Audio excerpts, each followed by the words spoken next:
Vicki Lawrence once had a very different future mapped out for herself, cleaning teeth as a dental hygienist in suburban California. Instead, she mailed a newspaper clipping to a TV star, and that single letter changed everything. It started with a small-town beauty pageant. A local reporter noticed that a teenage Vicki bore a striking resemblance to comedian Carol Burnett.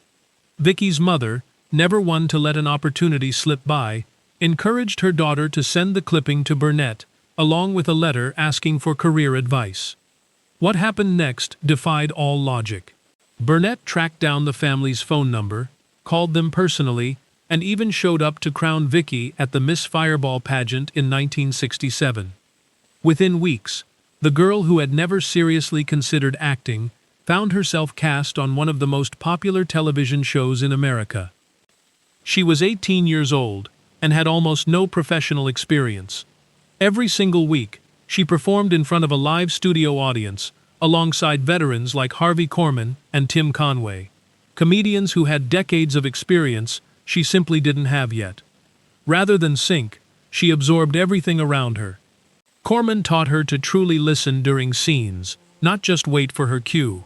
Conway taught her to stay in character, no matter what chaos broke out on set. Years later, Vicki would describe the Carol Burnett show as her Harvard education in comedy. Out of that pressure came something unexpected. In 1973, a songwriter named Bobby Russell handed her a dark, dramatic song unlike anything dominating the charts at the time. The Night the Lights Went Out in Georgia told a story of murder, betrayal, and a devastating miscarriage of justice in a small southern town. No one predicted what happened next. The song shot to #1 on the Billboard Hot 100, stayed there for 2 consecutive weeks, sold over 2 million copies, and earned a gold certification. The comedian from the sketch show had just become a genuine recording star. But the defining moment of her career came not from music. It came from a sketch that was never supposed to air more than once. Writers created The Family as a one-off piece, with Carol Burnett set to play the sharp-tongued, emotionally guarded matriarch known as Mama. Burnett switched roles at the last minute and handed the part to Vicki, who was barely 24 at the time. Vicki didn't lean on a gray wig and call it a day.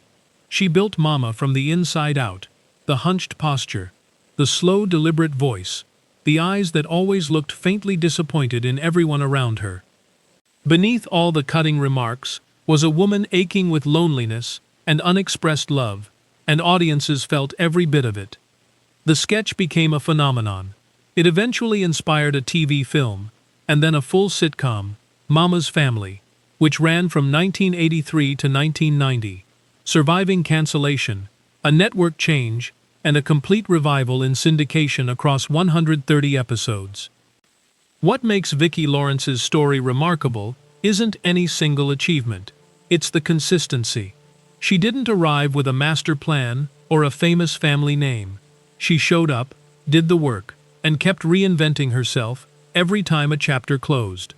Decades later, she still performs her one-woman touring show, slipping back into that gray wig for audiences who grew up watching her on screen.